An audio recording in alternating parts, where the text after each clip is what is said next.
Magandang umaga po sa inyo mga katropa. Dito po tayo sa lugar ng Kalampinay. Kung saan po ipakikita ko sa inyo kagandahan po ng dagat dito. Saka po itong ginagawang kalsada para Kamsor to Norte. Tabing dagat po, maganda pong pasyalan. Punta lang po kayo dito, lugar po ng Kalampinay.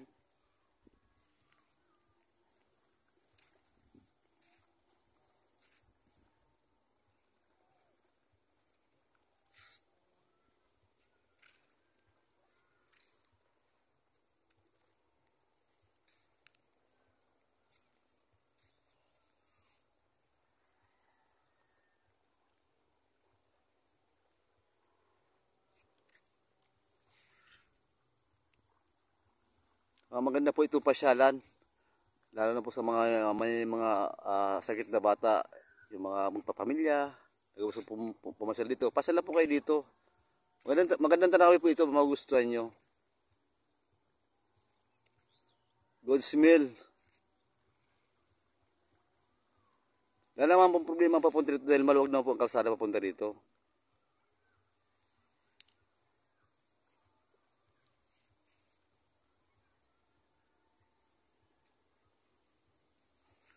Yan po palang kalsada na yan. Ongoing pong ginagawa yan. Diretso na po yung papunta ng norte. Kamsor to norte. Norte po yan, papunta norte. Ito po yung galing sa Kamsor. Yan po, yung lugar na yan, Kamsor. Pasyal lang po kayo dito kung gusto nyo pumasyal. Lalo na po may mga sakit na bata. Kahit tumatanda. Sayang nga po itong bakawan at hindi putol-putol po ang tubo ng bakawan dito.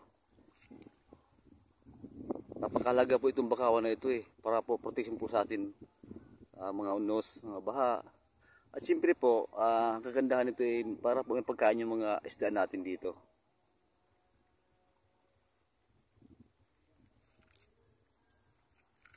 Hanggang dito po lamang mga katropa.